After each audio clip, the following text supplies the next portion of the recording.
के अंदर जो नाम दिया जाता है यही नाम ये ब्रह्म का जाप है।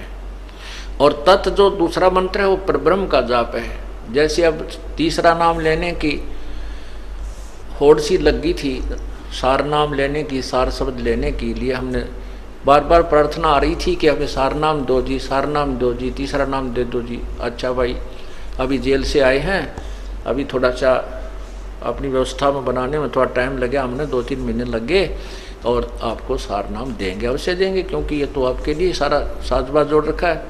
अब उनको बुलाया, उनसे परीक्षा ली तो 485 में तय मेरे ख्याल में 40 पास हुए। ओ तेरा गजब हुई।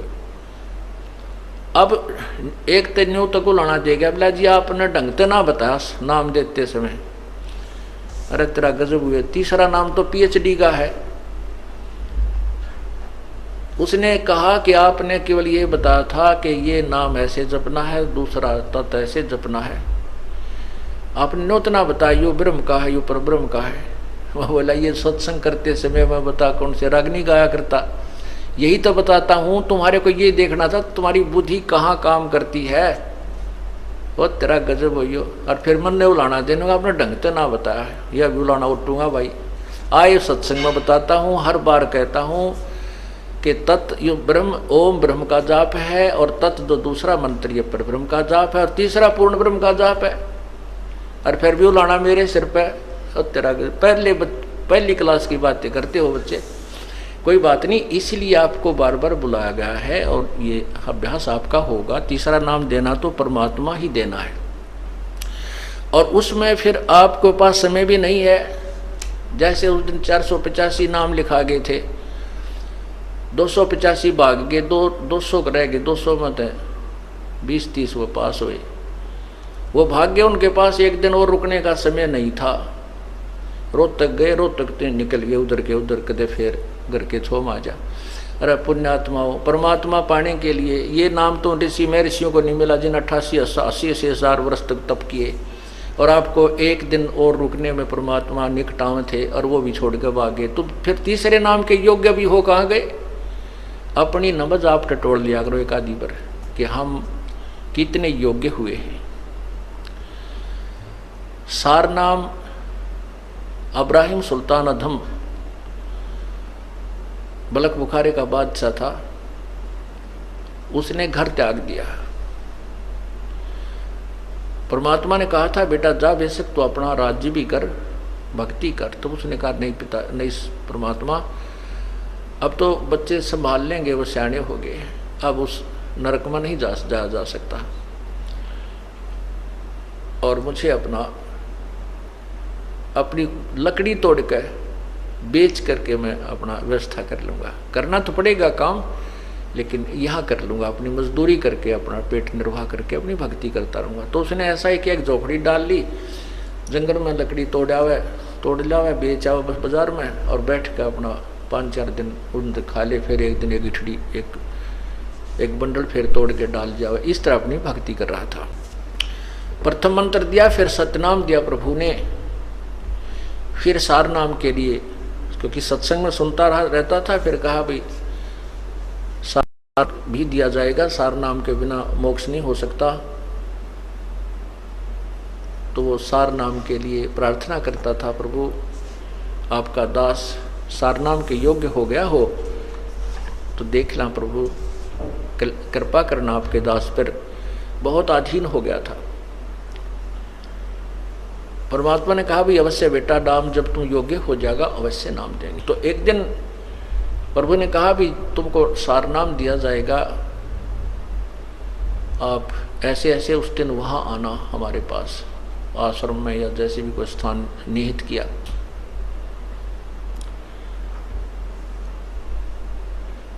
अब उधर से परमात्मा ने अपनी एक शिष्या से कहा बेटी, क्योंकि जहाँ परमात्मा रहते थे, क्योंकि सतगुरु ना जाने कितनी बार आए हुए हैं, वो केवल कबीर नाम से प्रकट हुए हैं, कति आम्या सामी तो अब मैं भगवान हूँ, और वो सारा अन्य उनमें भी आए हैं, और कुछ दिन अतिथि रूप में रहे हैं। उनके विषय में कोई ये नहीं बता पाया कि ये कौन थे, कहाँ के रहने वाले थे, प्रश्न करा करते थे भी आप कौन हो, कहते संतों के बारे में ज़्यादा नहीं खोजबीन नहीं करनी चाहिए।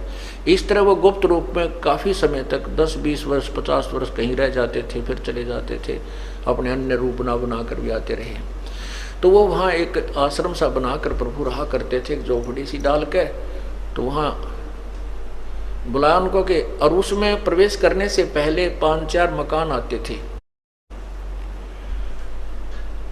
और वो एक ही गली थी उसमें एंट्री करने की, और उसमें 5-4 जो मकान थे उनमें से एक मकान अपने भगत का था। तो उस लड़की से कहा, बेटी अब के ये भगत आएगा सार नाम लेने के लिए, उस दिन बता दिया, उस दिन आना, क्योंकि वो गुरु वचन पर चलता था, भगत गुरु वचन पर चलते थे, उसी दिन आना था। परमात्मा ने कहा, बेटी अब ये ऊपर से आए ना, यहाँ तेरे मकान के नीचे से गुजरे, तो इसके ऊपर एक बाल्टी गारा के कीचड़ की, पेशाब पशु भैंसा का, पशुओं का, गाया का, बकरियां का गोबर गार मिलाकर इसके ऊपर ओझ दिए, ऊपर तक उलेट देना। और इसकी फिर क्या प्रक्रिया हो, इस गारा के मिट्टी के कीचड़ के डलने के उपरांत इसकी क्या प्रक्रिया हो वो मुझे बताना, यो तुझे कैसा व्यवहार करे। तो उस लड़की ने ऐसा ही किया। इब्राहिम सुल्तान जी आ रहे थे, ये बल्ख बुखारा के बादशाह थे, जिन्होंने राज रूज त्याग करके अपना एक साधारण से व्यक्ति का जीवन जी रहे थे, भक्त का। अब जैसे आपको बताया था कि विकार मरे मत जानियो जो भूबल में आगे, बहुत अधीन था, नम्रता भी बहुत थी, आता था सत्संग में जब भी, जी साहब, जी सर। अब ये तो परीक्षा होगी, जब पता चलेगा हम कितने नम्र हैं, कितना क्रोध और काम और लोभ त्याग गया है, जब सामने चीज होगी जो पता चलेगा। तो वो आ रहा था, उस लड़की ने वो एक काम किया, ऊपर तक वो पूरी बाल्टी ठोक दी उसके ऊपर, और तब उसने नुक्कती लाल आंख करके देखा ऐसे, तो बहुत गुस्से में कहने लगा कि यदि आज मैं राजा होता तुझे वो सजा देता दुनिया देखती, तेरी आंखें फूट गई हैं क्या, आते जाते नहीं दिखाई देते तुझे। अब वो लड़की थोड़ी सी देर के बाद नहा धो कर अपने वहाँ भी पहुंच गया आश्रम में। तब पूछा, बेटी वो किया आपने फार्मूला प्रयोग? बिल हाँ जी किया। तो क्या क्या प्रतिक्रिया हुई भक्त की? उसको नहीं पता था कि ये कभी राजा भी था, लड़की को नहीं मालूम था कि ये राजा था, क्योंकि वो नहीं बताता था। तब उसने पूछा, लड़की ने अपने परमात्मा से, गुरुदेव से, कि हे भगवान क्या ये राजा था? तो उसने, गुरुदेव ने यानी परमात्मा ने, कबीर जी ने कहा, क्यों बेटी क्या बात है? कि जब मैंने इसके ऊपर बाल्टी डाली ना, पानी का कीचड़ डाला, तो मेरे से खुद क्रोध में कहने लगा, यदि आज मैं राजा होता, अगर आज मैं राजगद्दी पर होता, राज्य ना छोड़ा होता, तो तुझे वो सजा देता, यहाँ संसार देखता। बेटा बेटी बस यही देखना चाहूँ था मैं, इसकी नब्ज देखना चाहता था, ये तीसरे नाम के योग्य हुआ है कि नहीं। ठीक है बेटी, राजा था ये, और बहुत बड़ा राजा था, इसने बहुत ही कुर्बानी की है। तब वो सत्संग के उपरांत जब भी गुरुजी विराजमान हुए आसन पर और कहा भी आ जाओ जिसने सार नाम लेना है, वो उठकर गया, प्रार्थना की कि आपका दास सार नाम के योग्य हो गया हो तो दया करियो प्रभु। तो परमात्मा ने कहा, नहीं बेटा अभी तू राजा है, भक्त नहीं बना है। वो कहता, नहीं गुरुदेव नहीं, मैं तो बिल्कुल आपकी कृपा से, आपके कहने से ही उसी दिन से राज को त्याग दिया है मैंने। परमात्मा बोले, नहीं मैं जो कह रहा हूँ वो सही है, तू राजा है।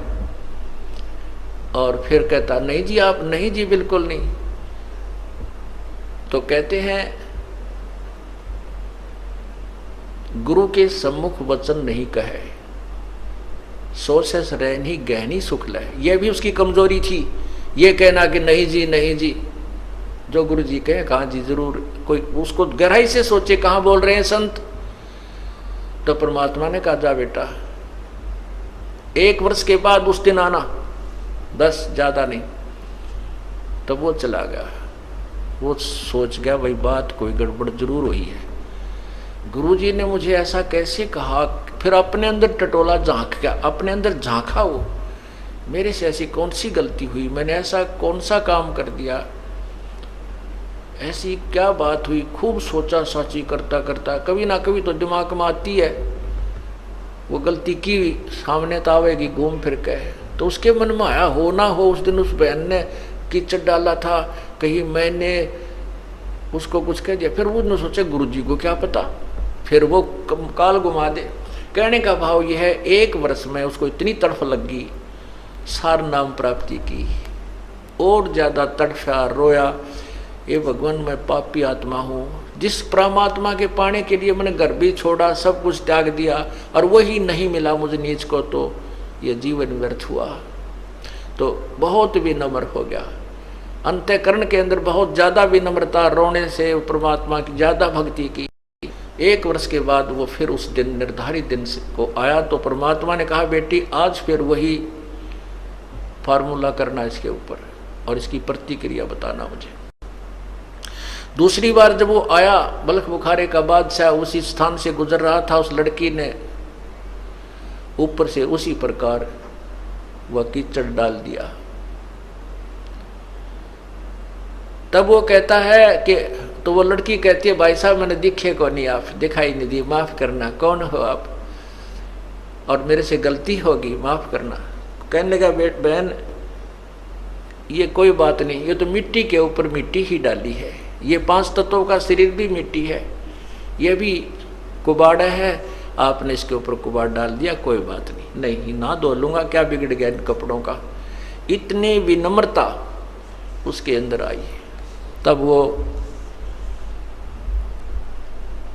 परमात्मा के चरणों में पहुंचा, फिर तो उल्टा ही चला गया, किधर नदी नहर में जाकर नहाया धोया, कपड़े धोए, सुखा सुकू का फिर आया। आना था उस दिन, तो चरणों में बैठ गया। तब लड़की से पूछा परमात्मा ने, बेटी आज क्या गतिविधि थी उस भगत की? आज उसने जी ऐसे ऐसे कहा कि कोई, मैंने तो कहा भाई साहब गलती होगी, मैंने दिखाई नहीं दी, माफ़ करना। वो कहने लगा नहीं कोई बात ना बहन, माटी पर माटी ये तो डाली है, इससे क्या फ़र्क पड़ गया, मिट्टी पर मिट्टी ही डाली है, अब धो के नहा धो के आ जाऊँगा, क्या फ़र्क पड़ गया। तब परमात्मा से उसने फिर अर्ज़ की कि प्रभु आपका दास सार नाम के योग्य हो गया हो तो क्षमा करना, दान करना दाता। तब वो कहते हैं कि हाँ बेटा आज तू नाम के योग्य हो गया, आज सार नाम तुझे दूंगा। तो पुण्यात्माओं, सत्संग इसीलिए आपको बुलाया जाता है। आपने महीने में लगभग गणना नहीं तो 1 सत्संग 2 सत्संग अवश्य अटेंड करने चाहिए, क्योंकि 6 सत्संग हम करते हैं, 1-2 अटेंड अवश्य करना चाहिए। और सारे पीरियड अटेंड कर लो तो जल्दी बात बन जाएगी, ज्ञान समझ में आए बिना ये मोक्ष नहीं हो सकता। तो उस परमात्मा को कैसे पाया जाएगा उसके विषय में बताया कि ओम तत् सत इति निर्देश ब्रह्मण त्रिविध समर्थ।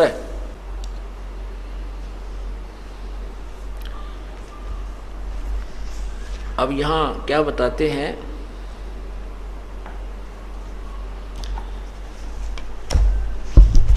इस माटी के महल में मगन भया क्यों मूडे, कर साहिब की बंदगी उस साईं को ढूंढे। फिर क्या बताते हैं, कच्चा हीरा कर्च होवे नहीं सह घन मार, ऐसा ये मन हो रहा लेखा लेकर तारे। यानी तीसरा नाम देने के लिए हीरे की परख की जाती है। सार नाम जब दिया जाता है तो हीरे की परख की जाती है। हीरे की परख करने के लिए क्या कैसे परीक्षण किया जाता था पूर्व समय में, कि हीरा एक गोल गोल सा कंचे टाइप होता है, चमकदार धातु होती है, पत्थर सा होता है, पर चमक जबरदस्त होती है उसकी। और उसको उसमें कच्चा हीरा भी होता है और पक्का हीरा भी होता है। पक्का हीरा की क्या पहचान होती है कि उसको एहरन पर रख के नीचे एक लोहे का मूसल सा गड़ा हुआ होता जमीन में, उसके ऊपर लोहार कारीगर लोहे को नीचे उस पत्थर के मोटे खंभे से पधर कर ऊपर तक घण मारता है, थोड़े मारता है, तो नीचे जो लोहा है उसको आहरण बोल देते हैं। उस आहरण के उसके ऊपर रखकर ऊपर से घण की चोट मारते हैं पूरी जबरदस्त हीरे के ऊपर। यदि उसमें कहीं निशान पड़ जाता है तो वो कच्चा हीरा है, वो 2 कौड़ी का नहीं है। और उसके ऊपर निशान नहीं पड़ता है, पूरे घण की जबरदस्त चोट मारने से 10 मार ले तो वो पक्का हीरा है, वो अनमोल है, वो कीमती हीरा है। तो यहाँ पर जो आपकी परीक्षण की जाती है तीसरे नाम के लिए, अब ये जो था, ये क्रोथा कांड जो हुआ है, इन अज्ञानियों ने तो अपने कर्म बिगाड़ लिए और परमात्मा ने हम हीरों को परखना था या गण के ऊपर धर के एरन पर धर के गण की चोट मार के देखी थी। जो कच्चे थे वो रह गए, पक्के थे ये हीरे न्यू के न्यू आगे, ये कोई करच नहीं हुआ, यानी उसमें कोई खरोंच नहीं आई। कच्चा हीरा करच होए और नहीं सह घन भार घन मार, ऐसा यो मन हो रहा लेखा ले करता रहे। परमात्मा जब आपका ये परीक्षण करेगा, ऐसा मन होगा तब आपको ये सार नाम दिया जाएगा। अब आप जो भक्तात्मा इस कांड के बाद भी डगमग नहीं हुए, आप हीरे तो हो गए हो, इसमें कोई शक नहीं, आप हीरे हो, पर कच्चे पक्के रहे फिर परीक्षा ली जाएगी। आपको सार नाम देते समय आपको चाहे कितना ही समय आपको बार बार बुलाया जाए, आपके मन में ये नहीं आना चाहिए कि मेरे तो 10 चक्कर कटा लिए, तो फिर भी आप कच्चे हीरे हो, पक्के नहीं हो। क्योंकि डॉक्टर के पास जिस किसी का फोड़ा हो गया और डॉक्टर कहता भाई इसका चीरा देना पड़ेगा, इसमें उस फोड़े में बहुत ज़्यादा पीड़ा भी हो रही है, तो मरीज कहता जी आज दे दे चीरा, मैं तो घना तंग पा रहा हूँ, बहुत दुख हो रहा, पीड़ा सहन नहीं होती। डॉक्टर कहता बेटा कल आना, दवाई दे देता है। कल कहता भाई कल आना, कल भी नहीं चीरा देता, फिर कहता कल परसों आना, ये दवाई और खा। क्योंकि जब तक वो पक्का नहीं हो लेगा तब तक उसके चीरा देने से कोई यूज नहीं है। पक्का होने के बाद ही वो चीरा देकर मवाद निकाला जाएगा, तभी वो घाव भरेगा, उसका समाधान ट्रीटमेंट ऐसे ही होता है। तो ऐसे ही आपके कहने से, आपकी जल्दी करने से डॉक्टर अपनी प्रक्रिया चेंज नहीं कर सकता, करवाओ चाहे मत करवाओ। इसी प्रकार आपको कच्चे घाव में, कच्चे फोड़े में चीरा नहीं दिया जाएगा, आपको नाम दिया जाएगा। लेकिन आप जब ये दास उचित समझेगा तभी आपको नाम मिलेगा। और आप जितनी बार बुलाया जाएगा नहीं आओगे तो फिर आपको बता ही दिया, कच्चा हीरा करच होए नहीं सह गण भार, ऐसा ये मन हो रहा लेखा ले करता। तो तीसरा नाम जो है ये परमात्मा प्राप्ति का है। कैसे? पूर्ण ब्रह्म की प्राप्ति का है। सतगुरु सौदा कर वो नहीं बाद जाते है, कि सतगुरु सौदा कर वो, पूर्ण संत का सौदा कर, पूरे संत से, पूर्ण संत से अपना सौदा कर, उससे माल खरीद, नहीं तो तेरा जीवन व्यर्थ जा रहा है। जिन तेरा पिंड प्राण बनाया उस साहिब से डर वो, उस साहिब से, उस परम पिता से, पूर्ण ब्रह्म से। अजप्पा जाप जपो मन बोरे है, जम किंकर से लरवो। अजप्पा जाप, ये सतनाम जो है इसको अजप्पा जाप भी कहते हैं। श्वास बाहर, श्वास उश्वास से नाम जपया जाता है सतनाम का, जिसमें 2 मंत्र हैं। एक ओम मंत्र है ये ब्रह्म का, और तत् मंत्र जो आपको संकेतिक मंत्र है, उपदेशी को भी बताया जाता है, वो पर ब्रह्म का। इसको श्वास उश्वास से जपया जाता है। सांस उश्वास, एक श्वास बाहर छोड़े उसको श्वास बोलते हैं, उल्टा ले हुए वापस लेते हैं उसको उश्वास कहते हैं। श्वास उश्वास से जाप जपा जाता है, उसको अजप्पा जाप कहते हैं। जिन तेरा पिंड प्राण बनाया उस साहिब से डरवो, अजप्पा जाप जपो मन बोरे, जम किंकर से लरवो। सुखदेव को 84 भुगती बना पजावे खरवो, तेरी क्या बुनियाद पुरानी तू पेंडा पंथ पकड़वो। नर से नार किया नारद मुनि अवगत बाजी गर्वो, शिव की संख कल्पना मेटी भस्मा गिर लिया छरवो। अंत चीर चिंतामणि के ने द्रौपदी पीतांबर वो, दुशासन का मान मुआ है उद्बुद्ध देख लहर वो। अजामेल गणका के लारे गई अयोध्या तेरवो, वाल्मीकि का शंख बजाया जहां 12 कोट विपरवो।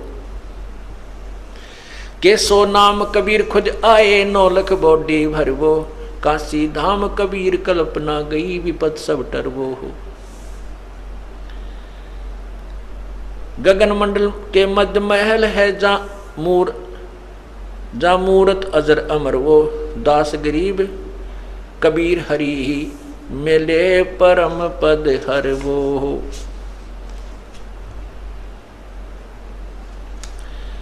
अब इसमें क्या बताया है कि सतगुरु सौदा कर वो, नहीं तो भाई बाद जात है, व्यर्थ तेरा जीवन समाप्त हो रहा है।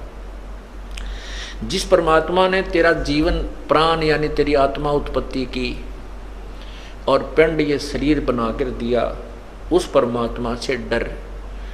अजपा जाप जपो मन बोरे जम किंकर से लरवो, होय होय। अजपा श्वास उश्वास का जो नाम है, इसके जाप कर, इसका जाप कर। और परमात्मा क्या करेगा, जब आपको यहाँ से लेके चलेगा, रास्ते में आपको अकेला छोड़ देगा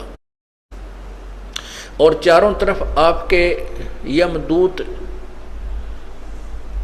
क्योंकि परमात्मा के जाते ही यम के दूत जैसे मच्छर आ जाते हैं, मच्छरदानी हटते ही चारों तरफ घूम जाएंगे। उस समय डरना नहीं, घबरा मत जाना, परमात्मा आपके आसपास है, दृश्य आपको दिखाई नहीं दे रहा, आपके पास है, होगा, लेकिन वो आपकी ट्रेनिंग देखेगा। उस समय आपको ये देखेगा कि इसने ज्ञान कितना सुन रखा है, यो नाम कैसे, अब कैसे बचाव करेगा इनसे, कैसे। परमात्मा कहते हैं, मोला बैठा मोर से देखे जन की भेड़, तो 10 कोट जम किंकर जहां एक नाम की खैड़। ये जो सत्य नाम है, सार नाम है जो आपको दिया गया है, ये सार नाम और सतनाम दोनों मिलकर के ये तीसरा मंत्र बन जाता है, ओम तत्सत। और ये अजप्पा जाप कहलाता है। जब आपके ऊपर कोई आपत्ति ऐसी आती है तो आपने सतनाम का श्वास उश्वास से जाप कर देना शुरू कर देना चाहिए। जैसे आप कई बार सोपन में दब जाते, ऐसा लगता है, चाहे सोपन, क्योंकि सोपन तो उसमें ही लगता है कि हम सोपन में हैं, उस समय तो हमें यथार्थ ही महसूस होता है। कोई आपत्ति आती है, इस तरह को भयंकर वस्तुएं दिखाई देती हैं, तो सतनाम का सिमरण करना शुरू कर देना चाहिए श्वास उश्वास से। तो क्या बताते हैं कि मोला बैठा मोर्चे, वो परमात्मा आड़ में बैठ के अपने भगत की उस खिलाड़ी का खेल देखता है, ये कौन सा दाव लगाता है दुश्मन के ऊपर। जैसे कोच देखता है अपने खिलाड़ी को, ये पहलवान को, ये कौन सा दाव लगाता है इस दूसरे पहलवान को चित करने के लिए। मौला बैठा मोर्चे देखे जन की भेड़, भेड़ माने भिड़ंत, उसकी कुन की कुश्ती देख रहा है यम किंकरा की और अपने भगत की। तो उसके लिए क्या दाव बताते हैं कि 12 करोड़ यमदूत वहां पर हो और एक सतनाम का सिमरण कर दे, या एक टक्कर में वह सारे कमर के तान गिरेंगे, उनके जो है ना पीछा जाके लगेगा। 12 कोट जम के इंकर जहां एक नाम की खैड़, खैड़ माने टक्कर मारना, नू सुंडी में मारे दावे का टक्कर, फिर वो एकदम गिर जाए। तो ये जो आपका जो तीर है, ये श्वास उश्वास का एक सिमरण, एक ही सिमरण के करने से कहते हैं 12 करोड़ यम के दूत इधर उधर बिखर जाएंगे, निकट नहीं आएंगे। फिर परमात्मा आपको सीने से लगा कर ले चलेगा, हालांकि आपत्ति नहीं आने देगा बिल्कुल भी। फिर वो देखा तो है ना, ये भी कौन सा फार्मूला अपना हुआ है, अकूड़ा माँ ने याद कर गाय माँ मर गया है, बाबू मर गया, हाय मन बचाइयो, तो वहाँ कोई बचाने वाला नहीं होता। वहाँ ये नाम और भगवान बंदी छोड़ गढ़ा नहीं था, फिर है बंदी छोड़, है बंदी छोड़ न्यू करने लग जियो, कदे उड़ा माता पिता को याद करने लग जाओ, कति फेल हो जाओगे। अब क्या बताते हैं, उस परमात्मा के पाने की विधि बता रहे हैं। है महबूब मिला पीबो, निकट रहंदा बिछुड़ न जांदा है महबूब मिला पीवो। 2100 दम है 2100 दम है नाब नासिका मा पीवो। श्वास उश्वास मध्य बसत है जिन ये थापना था पीवो। सुरत नरत मन पवन समोवो जपले अजपा जा पीवो। तिल की ओट सुमेर बसत है समझ बूझिया का पीवो। गरीब दास सट दर्शन खाली पत्थर पूजे पापीवो। के जो पत्थर पूजते हैं वो अपराधी हैं, क्योंकि गीता जी में लिखा कि शास्त्र विधि को छोड़कर जो अन्न उपासना करते हैं वो अपराध कर रहे हैं। जैसे गीता जी अध्याय नंबर 7 के श्लोक नंबर 12 से 15 में तीनों गुणों रजगुण ब्रह्मा सदगुण विष्णु तमगुण शिव जी अर्थात त्रिगुणमयी माया के उपासकों को भी राक्षस स्वभाव को धारण किए हुए मनुष्यों में नीच दुष्कर्म करने वाले मूर्ख कहा है।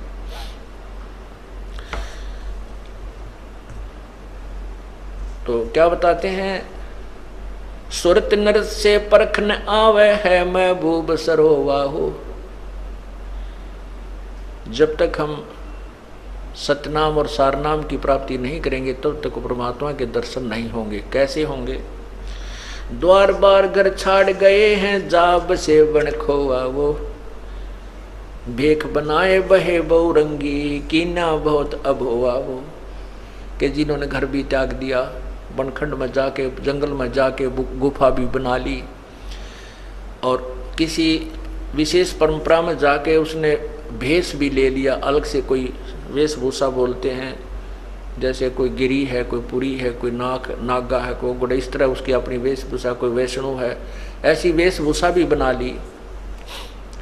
और कामी करो दी बंग मंझारा छाड्या लोभ न मोवा वो है।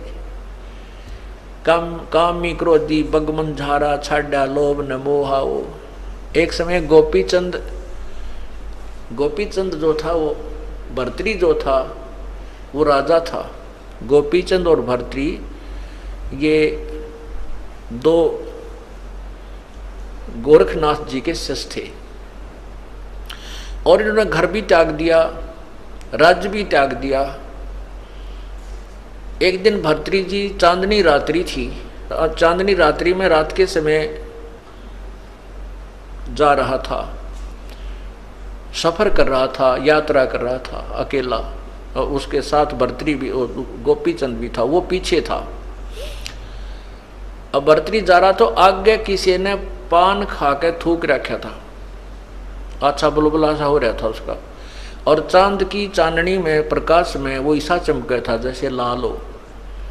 अब उसने देखा गोपीचंद, भर्तरी पीछे, गोपीचंद पीछे रह गया, बाथरूम करने लग गया, पेशाब करने लगा, वो बैठ गया। उसने देखा और उसने सोचा लाल है कितना, उसने ठहराया नहीं, हाथ मारा, सारा दस गया। उधर से भर्तरी गोपीचंद का ध्यान पड़ गया, क्या मिल गया महात्मा जी? ने बोला मेरे कर्म मिल गए, मेरे कर्म मिल गए, मैंने सोचा था लाल है, यूं मेरा हाथ दस गया थूक मेरे तरह के। तो परमात्मा यहाँ कहते हैं घर भी त्याग दिया और लोभ फिर भी ना छूटा, लाल पर टूट के पड़ गया, लाल समझ गया, वो थूक ठा लिया अंधेरे में। तो यहाँ कहते हैं कामी क्रोधी बंग मंझारा छोड़ा लाभ लोभ न मोहा वो।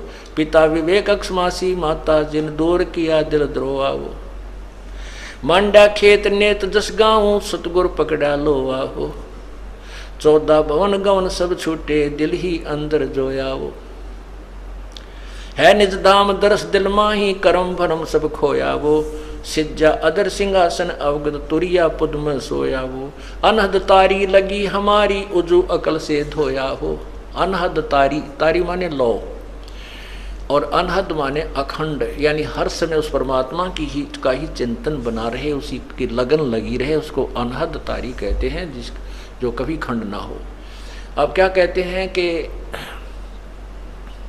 बिना प्रेम पावे नहीं चाहे कोट समाधि ला। परमात्मा के प्रति जब तक हमारी आत्मा नहीं खिंचेगी, यानी उसमें प्रेम नहीं होगा, प्रभु नहीं मिलेगा। और फिर उसके साथ बताते हैं कि छिन घटे छिन बढ़े, छिन चढ़े छिन उतरे, सो तो प्रेम ने कहावे और अघट प्रेम पिंजर बसे प्रेम कहावै सोई। जैसे थोड़ी सी देर में तो भाव बन गया, थोड़ी सी देर में फिर उसे हो गए कोनी रुचि रही, तो ये कहते हैं अभी सच्चा लगन पूरी प्रेम तेरा अखंड अनहद तारी नहीं लगी तेरी अभी। क्षण चढ़े क्षण उतरे सो तो प्रेम ना कहावे। और अघट प्रेम जो कभी ना घटने वाला, कभी कम न होने वाला जो प्रेम शरीर में बस जाएगा तो प्रेम कहावे सोई। तो यहाँ कहते अनहद तारी लगी हमारी वो जो अकल से धोया वो सतगुरु दानी मिले बिनानी बीज अभय पद बोया वो। दिव्य दृष्टि खुली हमारी सार शब्द से टोया वो। गरीबदास गायत्री लापी शीस पीठ जम रोया वो। ओए होए कहते हैं हमारे जो ज्ञान रूपी अखियां हमें मिल गई, सच्ची लो लगा के भजन किया और फिर हमारी दिव्य दृष्टि खुली और सार शब्द से टोया वो गुम हुआ भगवान, वो छुपा हुआ परमात्मा जो सतलोक में विराजमान है, इस सार शब्द से टोया वो। परमात्मा की प्राप्ति होनी है सार शब्द से, और ये सार नाम जो आपको मिलना है ये तीसरा मंत्र है जो पूर्ण ब्रह्म का है। तो ये 3 मंत्र के जाप से परमात्मा प्राप्ति होती है। दिव्य दृष्टि खुली हमारी सार शब्द से टोया वो। गरीबदास गायत्री लापी और शीस पीठ जम रोया हो। ये गायत्री नहीं है जो भूर्भुवः ओम भूर्भुवः स्वः तत्सवितुर्वरेण्यं भर्गो देवस्य, जो हम भी घोटाला रहे थे, खूब इसका दिन रात जपया करते हैं, लेकिन इसका ये नहीं पता था ये क्या है। ओम तो इसके साथ लगता ही नहीं। ये तो यजुर्वेद के 36वें अध्याय का तीसरा मंत्र है और एक किसी सदग्रंथ के केवल एक श्लोक का रट्टा लगाने से प्रभु प्राप्ति नहीं होती। वो तो प्रभु के गुणों का ज्ञान होता है, वो कैसा है क्या करता है। वो जैसे बिजली की महिमा का एक श्लोक बना लिया जाए, मंत्र बना लिया जाए और उसको रटता रहे, उसी को गाता रहे। और बिजली के प्राप्त करने की कनेक्शन लेने की विधि का ज्ञान नहीं है, प्रयत्न कर नहीं रहा, तो बिजली के गुणों का लाभ आपको नहीं मिल सकता। बिजली से ना पंखा चले, ना आपकी मकान में उजाला हो, ना वो आटा पीसे और ना ही आपके ट्यूबवेल को चला सकती। जो गुण तू रोज गाता है, जब तक उसको प्राप्त करने की विधि नहीं प्राप्त करता है, जैसे ये सार नाम जो सतनाम ये 3 मंत्र का जाप है, ये तो समझो बिजली का कनेक्शन लेना है और फिर आपको वो लाभ होंगे। और इसके गुण गाएं, जा भूर्भुवः स्वः तत्सवितुर्वरेण्यं भर्गो देवस्य धीमहि धियो यो न प्रचोदयात्। अगर यही करता रहा, ये तो भगवान की महिमा है, इसने चाहे 100 बार गा ले, इससे केवल एक ज्ञान यज्ञ का फल मिलेगा, परमात्मा नहीं मिलेगा। यज्ञ का फल है जैसे परमात्मा की वाणी, चाहे गीता जी की वाणी पढ़ो, चाहे वेदों की पढ़ो, इसके लेवल की जो लाभ है वो मिलेगा। और चाहे गरीबदास साहिब की वाणी पढ़ो, चाहे कबीर साहिब की वाणी पढ़ो, चाहे नानक साहिब की वाणी पढ़ो, ये परमात्मा से परिचित संत या परमात्मा की अपने मुखारबिंद से बोली हुई वाणी है। इनसे भी केवल ज्ञान यज्ञ का ही लाभ मिलेगा, परमात्मा मिलेगा इस 3 मंत्र से। ये देखिएगा यजुर्वेद अध्याय नंबर 36 का मंत्र 3, ये गायत्री मंत्र कहा जाता था। जबकि गायत्री मंत्र वालों को ये नहीं मालूम था, गायत्री मंत्र का डंडोरा पीटने वालों को ये नहीं मालूम था ये तुम क्या बता रहे हो, ये कहाँ से ग्रहण हुआ, आज तक किसी को पता नहीं था। और ये यजुर्वेद के 36वें अध्याय का तीसरा मंत्र है। ये देखिए 36वें अध्याय का तीसरा मंत्र है। ये है 63वां अध्याय, 63वां अध्याय, 36वां अध्याय। ये नीचे देखो यहाँ है, इसका ये तीसरा मंत्र है, ये वाला।